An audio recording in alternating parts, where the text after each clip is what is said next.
Buenas tardes. Les advierto ya de antemano que el próximo martes no hay conferencia. Hay una conferencia aquí de Domínguez Ortiz, pero mi curso seguirá el otro martes. Y hoy vamos a hablar de Zorrilla. Recuerdan ustedes que tuvimos que dividir la conferencia dedicada a los románticos porque Larra y Zorrilla no cabían en una. En realidad, Larra ha sido el gran prosista romántico. Pero el romanticismo fue primariamente poético. Poesía lírica, poesía épica, en cierto modo, y poesía dramática. El teatro, el drama romántico, que tiene una importancia extraordinaria. Más importante que la prosa romántica. Lo que ocurre, y esto es interesante, es que la poesía ha perdido vigencia social en nuestro siglo. Ustedes piensen que la poesía había sido enormemente popular, que todo el mundo leía poesía, todo el mundo sabía poesía de memoria, o aprendida deliberadamente o porque se le quedaba en la memoria. Yo nunca he aprendido un verso, pero tengo en la memoria bastantes versos en varias lenguas, sobre todo en español, por supuesto, pero en otras lenguas también. Y esto se ha perdido hace mucho tiempo. Por ejemplo, Rubén Darío ya no fue un poeta popular, no lo fue. La sonatina, la marcha triunfal, hay 3 o 4 poemas de Rubén Darío que fueron populares. El conjunto de la obra de Rubén Darío no lo fue. Los otros poetas, los españoles en sentido estricto del 98, como Unamuno o Machado, tampoco fueron populares. Ni Juan Ramón Jiménez, no digamos los poetas de la generación más joven, o Guillén, Salinas, Lorca, Alberti, nunca fueron populares, fueron poetas minoritarios. Y esto ha hecho naturalmente que el romanticismo como tal, y esto me parece un fenómeno interesante que yo no recuerdo que se haya señalado, ha perdido vigencia, ha perdido más vigencia de la que podía esperarse, de lo que se justificaría, justamente por haber perdido la poesía, que fue su género principal. Se mantuvo en el teatro. El teatro, especialmente Zorrilla y muy concretamente don Juan Tenorio, que como saben ustedes ha tenido vida activísima hasta hace muy pocos años, hasta hace unos, no sé, 20 años aproximadamente. Se representaba siempre en noviembre y frecuentemente en varias ciudades, y en Madrid en 2 o 3 teatros casi siempre. Y entonces eso renovaba lo que era el teatro romántico, el teatro en verso romántico, y lo que era concretamente Zorrilla. Ocasionalmente otros autores, por ejemplo Hartzenbusch o el Duque de Rivas o García Gutiérrez, ya con una vida menor que la de Zorrilla. Pero en fin, me parece importante señalar que la relativa desaparición del romanticismo, del horizonte vivo de los españoles, se debe muy primariamente a la crisis que ha tenido la popularidad de la poesía. No la crisis de la poesía, porque la poesía del siglo XX es absolutamente extraordinaria. Y ha habido unos cuantos poetas de primer orden, incluso superiores a los románticos, pero no populares, nunca han sido populares. Respecto a Zorrilla, que es el más importante, el más significativo de los poetas románticos, con Zorrilla, con el Duque de Rivas, con otros como Arolas, o ya muy secundariamente Nicomedes Pastor Díaz, o Gilaz, Zorrilla tuvo una popularidad inmensa, una popularidad mayor que ninguno y muy duradera, incluso cuando ya el romanticismo había desaparecido del horizonte, no tenía ya vigencia social. Zorrilla nunca pudo ser más que romántico, y su fama y su capacidad creadora, el extraordinario dominio que tenía del verso, todo eso mantuvo vivo un resto de romanticismo hasta la muerte de Zorrilla en 1893. Yo casi me he nutrido de Zorrilla desde niño. Algunas veces he hablado, y lo volveré a recordar, de cómo yo fui un lector impenitente de Valera en mi adolescencia. Y leí casi todos los 50 tomos, no muy grandes, que escribió Valera. Pero a Zorrilla lo leí mucho antes. A Zorrilla los leí desde que pude leer, desde que supe leer.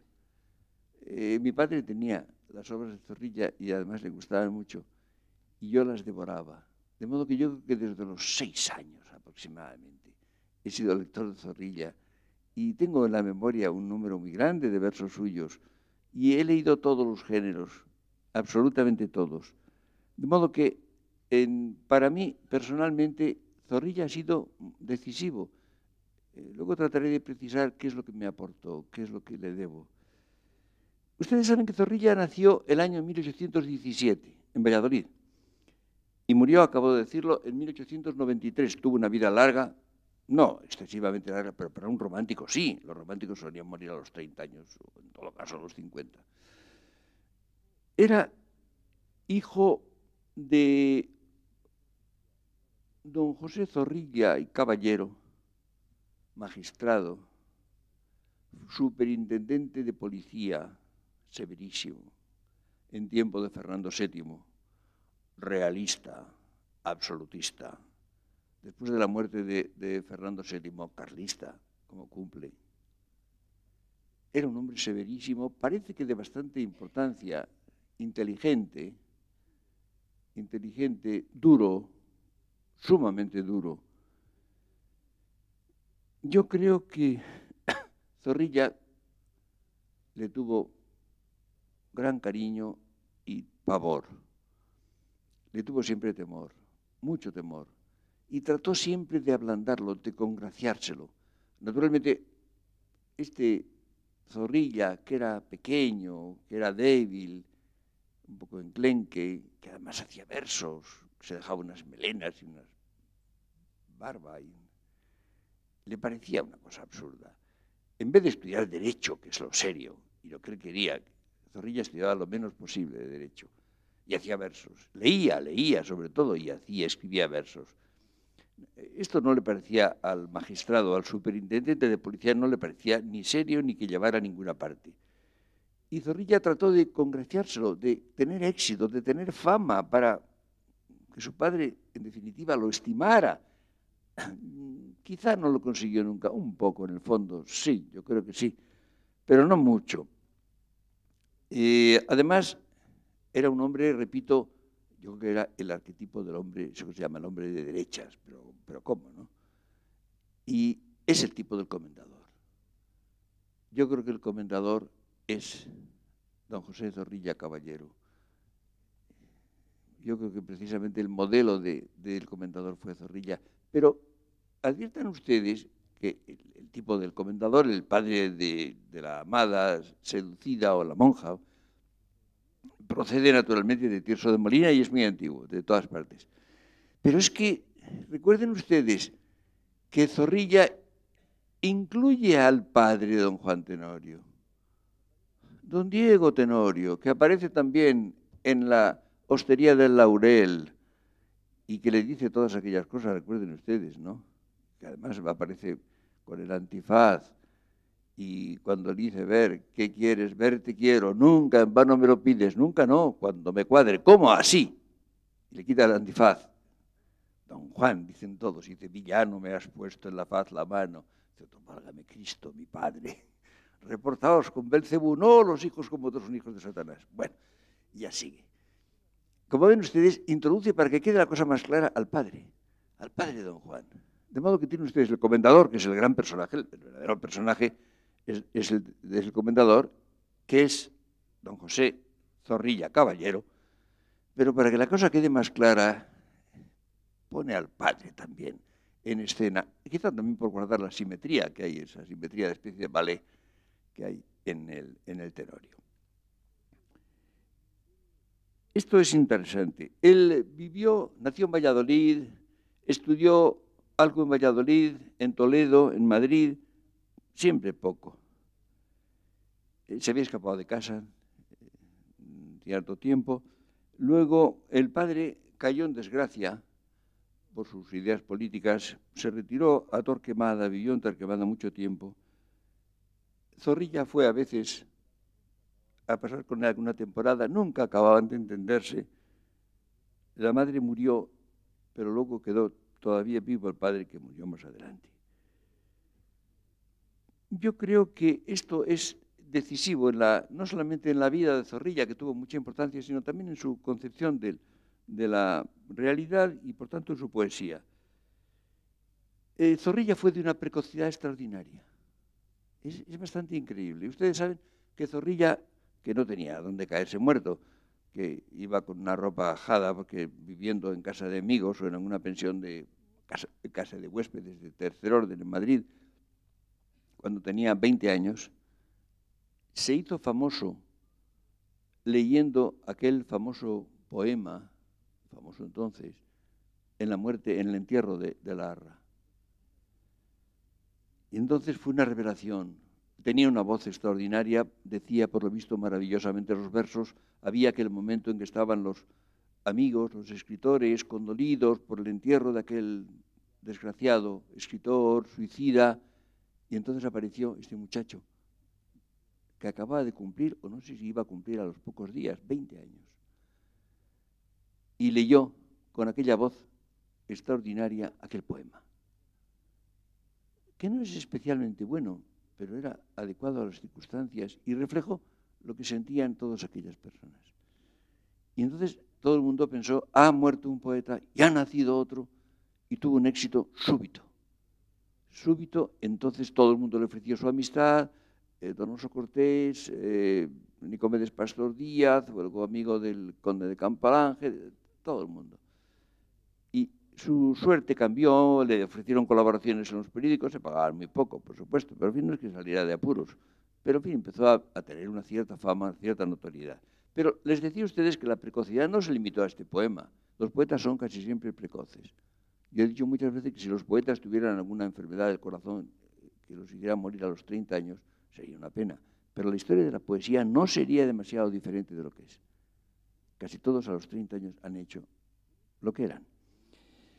Pero es que resulta que Zorrilla publicó el tomo primero de poesías el año 1837. Y el año 1838 publicó el segundo y el tercero. Y el octavo, los tengo todos, lo publicó el 40. Es decir, que a los 23 años, no olviden ustedes que había nacido el 17, había publicado 8 tomos de poesías, en las cuales está gran parte de lo mejor de su obra. Es bastante increíble. Había empezado a escribir teatro, ya también. El año 36, o sea, a los 19 años, había escrito una obra teatral en verso mala, que se llama Vivir loco y morir más. Mala, hay que decirlo. Pero luego, el año 40, había escrito nada menos que El zapatero y el rey, que es un espléndido drama romántico, o si quieren ustedes dos, tiene 2 partes. Y el año 44, Don Juan Tenorio. Y el año 49, después de muchos más, Traidor, inconfeso y mártir, a los 32 años. Los románticos eran precoces, pero, desde luego, Zorrilla pasaba de la raya. Esto hay que reconocerlo. Y es muy importante, es esencial. No olviden ustedes, yo creo que la publicación de Traidor, inconfeso y mártir, el año 1849, señala el fin del romanticismo, en el pleno sentido de la palabra, del romanticismo vigente. Y la razón es la siguiente. Ustedes saben que Zorrilla era romántico y no podía ser, ni pudo ser nunca otra cosa que romántico. Por lo cual quedó, en cierto modo, un poco fuera de su tiempo en los muchos años que vivió hasta el 93. Él era incapaz de hacer algo que no fuera romántico. Ahora, el teatro tiene una estructura distinta de otras formas de literatura. La novela, por ejemplo, o la poesía lírica, se leen en casa. Lo lee cada uno, un individuo solo, aislado. le gusta o no le gusta, tiene en general una elasticidad de gusto, mayor o menor, le gusta lo que no es plenamente actual. El teatro es otra cosa. El teatro se ve en compañía. Hay un público que asiste a la representación, que reacciona inmediatamente y sin apelación, que da su fallo al caer el telón, o a veces antes.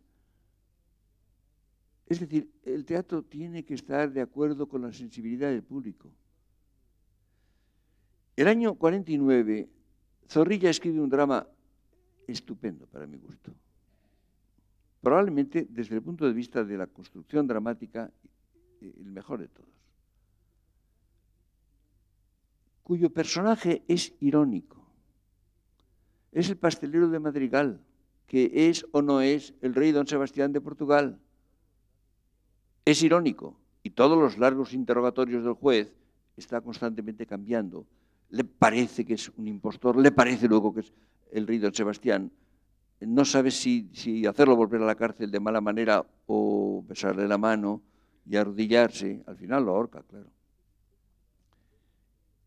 Es decir, es un personaje, él, irónico, no el drama. No es irónico lo que hace Zorrilla, que no es capaz de hacer ironía con el romanticismo. Es el personaje. Esta obra, además, la representó no Carlos Latorre, que era el gran actor romántico, el que había estrenado, por ejemplo, Don Juan Tenorio, sino Julián Romea. Julián Romea era un hombre muy distinguido, poeta él mismo, que fue el que introdujo lo que llamaban la alta comedia, es decir, la comedia realista. A Zorrilla lo admiraba mucho, pero no acababa de gustarle, esto se nota bastante, porque no era romántico plenamente. Y cuenta, en los recuerdos del tiempo viejo, cuenta que llegaba Julián Romea al teatro después de pasear por el Prado a caballo, en fin, y salía así, sin más escena, y Zorrilla decía: Julián, tú no representas, tú te presentas, lo cual es maravillosamente acertado para distinguir el teatro romántico del teatro, digamos, realista, ¿no? Evidentemente. Esta obra, que es muy buena y que tuvo éxito, fue la última de Zorrilla. Ustedes saben que Zorrilla se retiró del teatro a los 32 años. Dijo que su mujer, luego hablaremos de su mujer, que era celosa y que no le gustaba que anduviera con actrices. Nunca se ha sabido de un autor dramático con éxito que deje el teatro por esos motivos. Pero además es que no tenía demasiado entusiasmo, demasiado interés, porque muy poco después se fue a París y después se fue a México, pasando por Cuba, y estuvo fuera de casa casi 20 años. Comprenden ustedes que, por tanto, el argumento de los celos de su mujer, que era doña Matilde O'Reilly. Doña Matilde O'Reilly era una señora, por lo visto, muy guapa, parece que de gran belleza, madre de un amigo suyo, lo cual quiere decir que le llevaba muchísimos años. Pero, en fin, se casó con bastante entusiasmo, romántico. Él tuvo mucho entusiasmo por la mujer. Zorrilla, dicho sea en su honor, lo tuvo siempre. Pero luego eso no acabó de ir muy bien, ese entusiasmo se fue enfriando, no se llevaba demasiado bien el matrimonio y puso tierra por medio y luego agua. Y ya no se volvió a saber más del asunto. Volvió a casarse ya mucho después, después de volver a España, con doña Juana Pacheco. Pero, en fin, esto fue un matrimonio ya mucho más tardío. En París y en otros lugares tuvo algunos amores. Hay una historia muy curiosa. Cuando él se marcha de París, después de estar algún tiempo, y se va a marchar para embarcar y va primero a Londres y luego ya se va a México, cuenta que va a despedirlo una mujer joven que llevaba un niño pequeño, dice, hijo del pecado, dice Zorrilla. No está muy claro, la historia no está muy clara, porque luego aparece, luego habla y se han hecho muchas investigaciones. Había una joven, muy joven, Emilia Serrano, se llamaba, que era hija de unos amigos que tenían en París. Luego después volvió a verla mucho más tarde y luego ella hizo algunas manifestaciones en relación con una relación con Zorrilla, que no se sabe si fue amorosa estrictamente o no. No ha quedado muy claro. Y lo del niño, niña parece, no tampoco está muy claro. Todo eso ha quedado confuso y además no me importa demasiado. No sé, ustedes, a mí no mucho. Pero esta es la historia. Y él se marchó, ya digo ustedes, estuvo algún tiempo en Cuba y luego en alguna ocasión volvió a Cuba, pero sobre todo fue a México. Y en México tiene una vida curiosa, extraña, bastante aventurera en cierto modo. Él tiene una posición de apartamiento del mundo habitual, tiene épocas de gran pesimismo, unido a una extraordinaria vitalidad que le aparece por todas partes. Y hace una vida complicada, conoce mucha gente, tiene muchos amigos, y cuando, como saben ustedes, se establece el imperio Maximiliano de Austria, impuesto por Napoleón y con el ejército de Bazaine en México, este emperador, que era un hombre distinguido, bondadoso, un poco inocente, parece que era una buena persona y hombre muy cultivado, no sabía qué pasaba, estaba combatido por todas partes, muy especialmente por Juárez, Benito Juárez, que había sido presidente, que luego volvió a serlo, que era indio. Conoció a Zorrilla, hay una serie de historias muy complicadas de Zorrilla, y entonces lo hizo director de un teatro nacional que quería hacer, fue amigo suyo, fue confidente, tuvo una relación muy próxima y Zorrilla le guardó mucho cariño y lealtad. Había conseguido que lo dejara marchar por un año a España, pagándole bastante bien y todo para que estuviera en España un tiempo. Volvió a España y justamente cuando estaba en España fue cuando las tropas de Juárez derrotaron a las de Maximiliano y fue fusilado el emperador en Querétaro con dos generales mexicanos, Miramón y Mejía, cosa que le pareció horrible a Zorrilla, que le tenía mucho cariño y que le tenía mucha estimación a Maximiliano, y nunca acabó de perdonar a los mexicanos de Juárez el haber hecho esto, de haber fusilado a Maximiliano. Como saben ustedes, la emperatriz Carlota, que luego volvió a Europa, claro, y vivió loca, estuvo loca mucho tiempo, había enloquecido. Es una historia muy curiosa y muy dramática y en cierto modo muy romántica. Zorrilla vivió con apuros económicos toda su vida. No sé cómo se las componía, porque realmente vendía mucho. Y el teatro, ustedes saben que vendió por 1.000 reales don Juan Tenorio.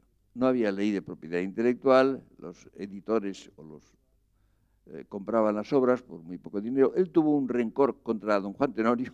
El éxito de don Juan Tenorio lo llevaba muy a mal porque veía que los editores y los directores de teatro y los actores incluso ganaban cantidades inmensas en Europa y en América con don Juan Tenorio y él no cobraba nada y eso lo tenía un poco desesperado. Además era muy mal administrador, evidentemente era un hombre generoso, era un hombre gastador y habla de dinero siempre, en todas partes habla de dinero y tenía dificultades permanentes. En algunos momentos tuvo una pequeña pensión oficial que luego se la quitaban o la reducían. Una tuvo con cargo a no sé qué cargo de los santos lugares, en fin, que un ministro amigo le facilitó. Toda la vida tuvo esa pobreza. Al mismo tiempo tenía unos éxitos inmensos. Ustedes saben que fue coronado como poeta nacional, especialmente después del gran poema Zorrilla. Él cuenta, por ejemplo, además en Cataluña tenía un éxito delirante, la gente lo reconocía en la calle, los ciudadanos decían en Zorrilla, y eso le entusiasmaba. Él tenía mucha simpatía por Barcelona, porque allí lo querían mucho, y era naturalmente el creador de don Pedro y de don Juan Tenorio, y tenía una fama como no ha tenido probablemente nadie. No olviden ustedes que la fama en el siglo XIX era otra cosa que ahora. Ahora eso de la fama no existe casi. Cuando hablamos de fama de los autores, es una cosa de publicidad, de los periódicos, pero popularidad hay mínima, hay mínima. Hay autores que venden muchos, automáticamente, mecánicamente venden muchos ejemplares, pero ustedes piensen, por ejemplo, la popularidad que tuvo Víctor Hugo, iba a decir en Francia, no en Francia, en Europa entera, o en España Castelar y Zorrilla. No podemos ni entenderlo. No tiene nada que ver, ninguna fama de nuestra época tiene que ver ni de lejos con lo que era la fama de estos hombres, lo cual quiere decir que la estructura de la sociedad era diferente, muy diferente. Creo que si eso se persiguiera, se entendería muy bien lo que pasaba en estas épocas. Luego, Zorrilla estaba medio muerto de hambre, casi siempre, esto es otra cosa distinta, ¿no? Y tenía que pedir un poco de dinero y tenía, además tenía esa cosa de los románticos, esa cosa de prosaísmo. Ortega contaba que él era muy amigo de Zorrilla y estimaba mucho el padre de Ortega, a José Ortega Munilla, que era el director de los lunes del Imparcial y durante bastante tiempo del Imparcial, el periódico más importante, y ayudó mucho a los escritores, sobre todo a los del 98, mucho, pero a Zorrilla también lo ayudó mucho. Y contaba Ortega que había una postal en su casa de Navidad, que decía: mi querido José Ortega Munilla, le desea buen año y buen dinero el poeta más viejo y marrullero de toda la nación, José Zorrilla. Porque hay que decir otra cosa. Zorrilla versificaba como se respira. Ah, sí, claro. Zorrilla, yo creo que casi no podía hablar más que en verso. El número de versos que escribió con un dominio de la versificación absolutamente asombroso es increíble. El discurso de ingreso en la academia lo hizo en verso también. Eso era absolutamente su manera de ser. Lo único que escribió en prosa fueron los recuerdos del tiempo viejo, una obra interesantísima de memorias que publicó en el Imparcial en bastante tiempo, desde 1882, libro de lo más desordenado, de lo más poco construido, delicioso por lo demás, delicioso y lleno de cosas divertidas y lleno de información y de cosas muy interesantes que tiene. De modo que es un libro de los que vale la pena leer, no lo lee casi nadie, pero vale la pena leerlo. No es que sea un libro propiamente hablando, ¿no? En fin, porque tiene muy poca construcción y además intercala cosas que no tienen que ver y luego sigue, y después se interrumpe y termina y luego vuelve a empezar. Es una obra bastante caótica, pero se la recomiendo vivamente porque es deliciosa y de enorme interés para conocer la época. La lírica, les decía a ustedes, la lírica de Zorrilla hoy se desdeña. Yo creo que se desdeña con error. Escribió demasiada, mucha no es buena. Yo he tenido muchos años el deseo de hacer una antología de Zorrilla, porque creo que se podrían reunir una serie de poemas realmente muy buenos de Zorrilla, muy interesantes, que se salvarían entre muchos que realmente no son buenos, que eran demasiado fáciles, se los hacía incluso ocasionalmente y que no son muy interesantes. Pero creo que tiene algunos muy buenos. Incluso de los muy juveniles. Ustedes piensen, por ejemplo, en lo que eran las orientales de Zorrilla, Dueña de la negra toca, la del morado monjil. Bueno, por ejemplo, y otras, ¿no? O corriendo van por la vega a las puertas de Granada hasta 40 comeles y el capitán que los manda y todo lo que quieran. Eran muy buenos. Hizo traducciones de orientales de Zorrilla y las mejoró muchísimo. Algún día tengo ganas de mostrarlo, pero es que ya la gente no sabe francés y como hay que citar el texto original para que esto tenga sentido, pues no me animo a hacerlo. Porque la gente antes todo el mundo sabía francés, pero ahora con pretexto de que ya sabe inglés, que no sabe francés. Con lo cual estamos empatados a cero. Pero no es desdeñable la poesía lírica de Zorrilla. Hay un poema que se llama El reloj, que es muy bueno. Yo creo que es interesantísimo. Hay otro que se llama Indecisión. Es indecisión. Y si ustedes lo leen, sobre todo algunas partes de él, si yo les leyera a ustedes algún trozo sin decir de quién era, no hoy por tanto, ustedes creerían que era de Rubén Darío. Es de 1817. Está en el tomo primero, quiero decir, de 1837, perdón. 30 años antes de que naciera Rubén Darío. Pero sobre todo, lo que es extraordinariamente importante son las leyendas. Zorrilla escribió muchas leyendas, también el Duque de Rivas, también Espronceda, en número mucho menor y con menor calidad. Recuerden ustedes unos cuantos títulos: Para verdad es el tiempo y para justicia es Dios, A buen juez mejor testigo, Recuerdos de Valladolid, Príncipe y Rey, El capitán Montoya. Luego escribió Los cantos del trovador, La princesa Doña Luz, que es de la época visigoda, una de las pocas cosas situadas en la época visigoda. Historia de un español y dos francesas, del conde García Fernández. Luego, bueno, Margarita la Tornera, que es de las más famosas, más interesantes, en que aparece un tipo, don Juan de Alarcón, que viene a ser un poco otra versión del Tenorio. Luego, Vigilias del Estío, allí, por ejemplo, el Montero de Espinosa, La Azucena Silvestre, El desafío del diablo, bueno, y muchas más. Estas leyendas de Zorrilla, de las cuales yo me nutrí entre los 6 años y los 12 o 13, pero absolutamente todas, eran novelescas, eran enormemente novelescas. Y eran además con una gran dosis de lirismo, con una exaltación del heroísmo, del amor. Están centradas, salvo La princesa Doña Luz, en la Edad Media más bien tardía, en realidad desde el siglo XIV. Los dominios de Zorrilla son del XIV al XVII. Es el final de la Edad Media, la época de don Pedro I y los Enriques, etc., y la Casa de Austria. Es una época evidentemente muy intensa, muy dramática, con personajes de enorme relieve. No era un erudito, Zorrilla no había estudiado mucho, no sabía demasiadas cosas, pero había leído enormemente. Había leído crónicas y había leído toda la literatura de la época, de toda esa época. Y estaba lleno, había habitado en la literatura de esa época. Y le había entrado y la había asimilado por los poros.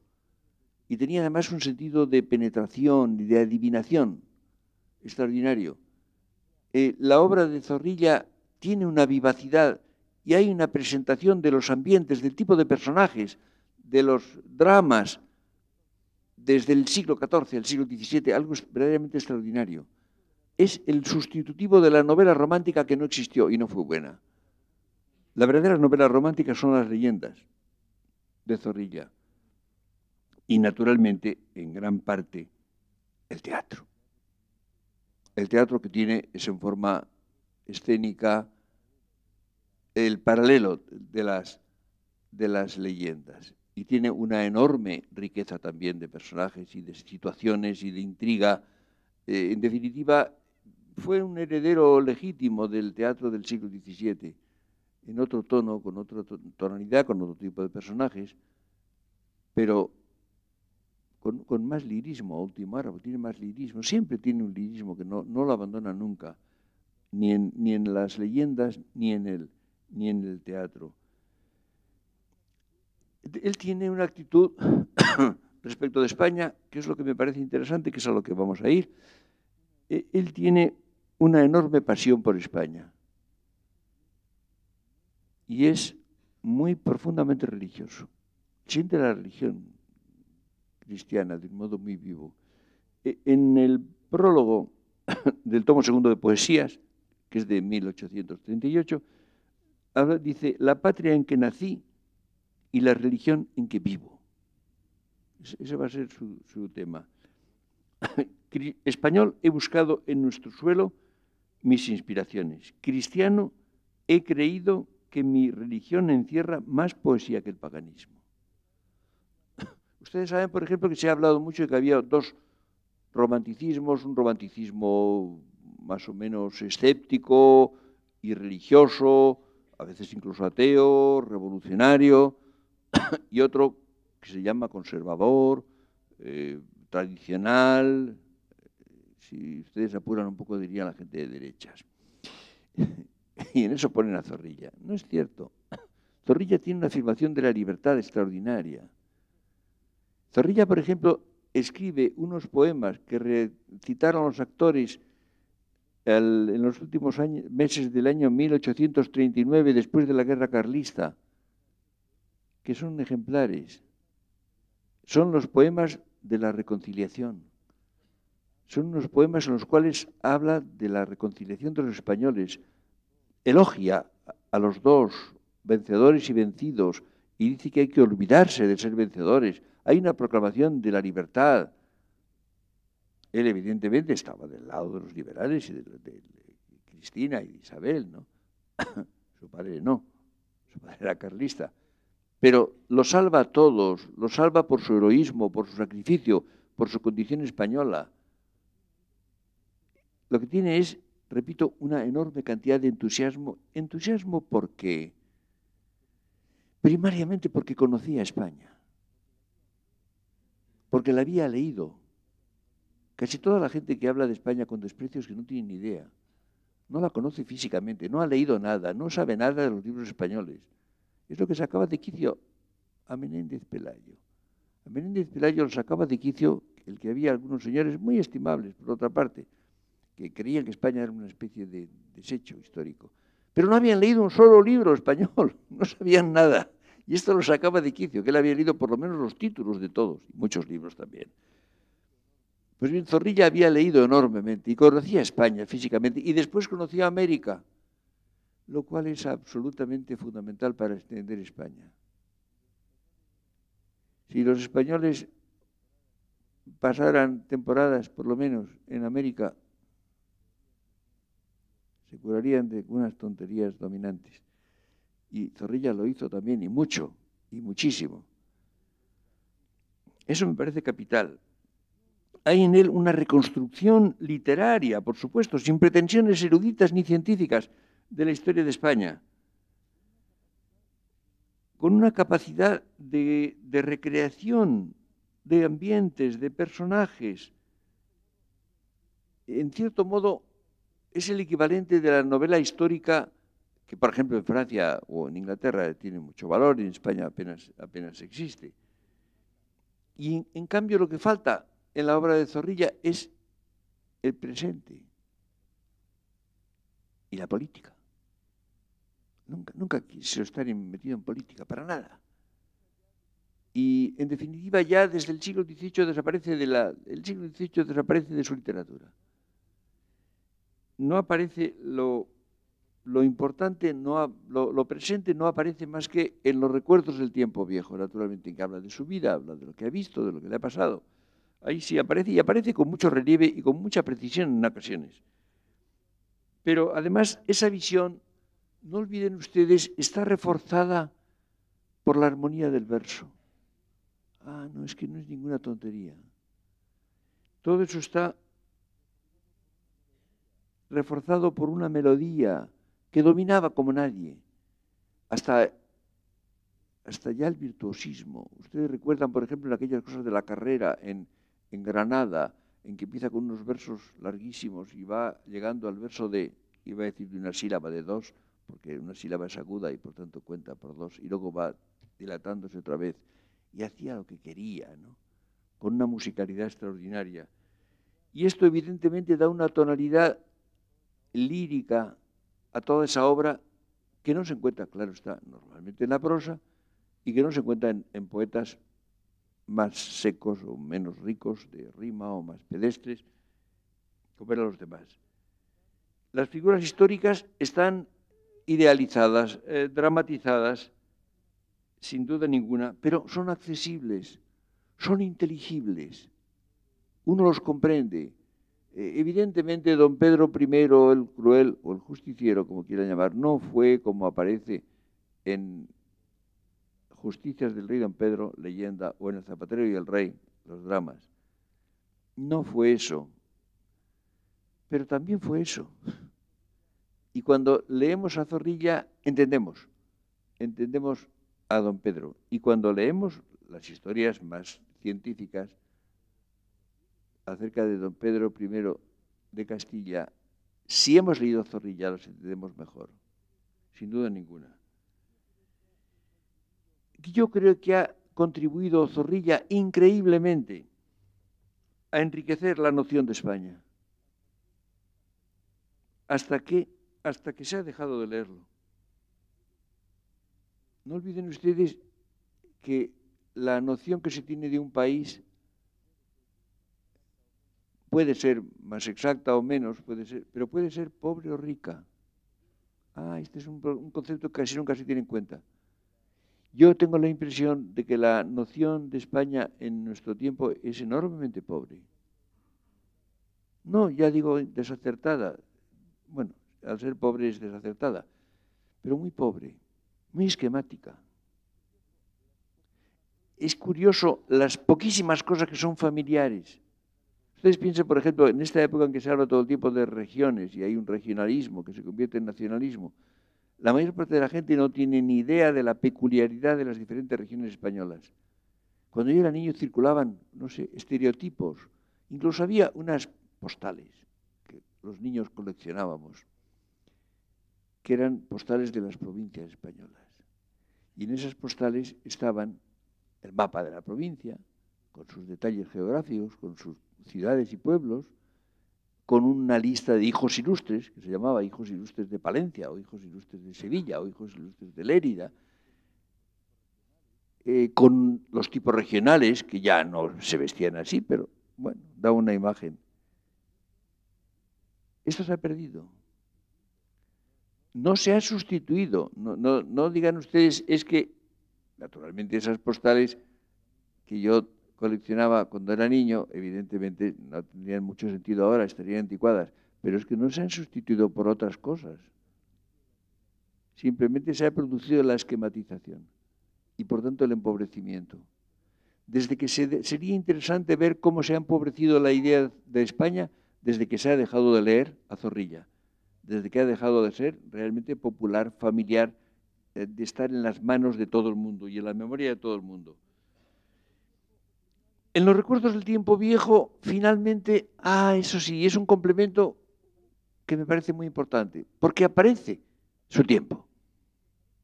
Aparece su tiempo. Y aparece, repito, con mucho detalle.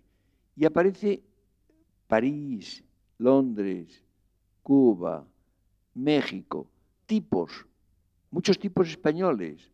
Por ejemplo, aparece este fantástico personaje, Losada. Losada era un relojero liberal, a quien estuvo a punto de ahorcar el padre de Zorrilla. Pero luego, bueno, hay una historia muy dramática y muy complicada que cuenta Zorrilla y al final, bueno, pues se portó bien con él y lo dejó escapar en vez de mandarlo a la horca, y este se estableció en Londres, donde fue un famosísimo relojero, el gran relojero de Inglaterra era Losada. Y hay una historia también divertida con Zorrilla, que aparece, entonces además le hace un favor en nombre del padre, en recuerdo del padre, en cierto modo. Pero ese tipo de personas, eso pulula por los recuerdos del tiempo viejo totalmente, y con una vivacidad, una espontaneidad y una gracia incomparables. Y entonces eso completa, porque nos da el punto de vista. Es decir, cuando leemos la obra de Zorrilla en verso, poesía, leyendas, teatro, concentrada en los siglos XIV, XV, XVI y XVII, y luego leemos los recuerdos del tiempo viejo, vemos desde dónde veía todo eso. Vemos desde dónde aparecen los personajes y cómo aparecen personajes que son románticos. Hay una historia fantástica de un aristócrata francés, algo deforme, casado con una mujer bellísima, extraordinariamente bella, austriaca, a quien encuentran en un gran restaurante de París, y hay un español, navarro, un poco bruto, valiente, militar, que mira de una manera totalmente grosera a la preciosa señora, y entonces el otro al final acaba por pedirle explicaciones y se desafían y hay un duelo y además interviene, luego aparece el padre el padre Navarro del ofensor español, hay una historia de puro romanticismo y puramente novelesca, naturalmente, muy novelesca. Y esto está mezclado con los recuerdos, con las cosas en que habla de los dineros y de sus viajes y de los engaños y de cómo tiene que estar dando esquinazo a los juaristas o a los partidarios de Maximiliano en México para escapar y las complicaciones que le pasan en todos sus viajes, sobre todo. De modo que esa obra da la perspectiva, es decir, permite comprender desde dónde veía Zorrilla la historia de España, desde dónde la veía, desde sus experiencias propias. Y hay historias, además, en que mezcla las aventuras del padre. Hay una historia también muy dramática con un cura que está en una pensión de Madrid y que lo están espiando la policía. Y hay una historia muy complicada de una mujer que asesinaron y luego aparecen unos italianos. Y es una cosa divertidísima. Y eso da la trama real de la vida de Zorrilla, que es un poco, diríamos, como los cristales a través de los cuales contempla esa historia. Como ven ustedes, Zorrilla representa una visión de España incomparable con las demás. Justamente por su carácter poético, por su riqueza enorme, por su romanticismo empecatado e inmodificable, por su abundancia. No olviden ustedes también la abundancia. Era torrencial, era inundatorio, era un río caudaloso. Hay escritores que son un arroyito, otros son un torrente corto. Este era un río caudaloso. Yo creo que es absolutamente esencial tener en cuenta la obra de Zorrilla si se quiere entender cómo se ha ido viendo España a lo largo del tiempo. El próximo día, no el próximo martes, sino el siguiente, pasaremos a otro clima que también me es muy caro, el de Valera. Es el clima de la serenidad.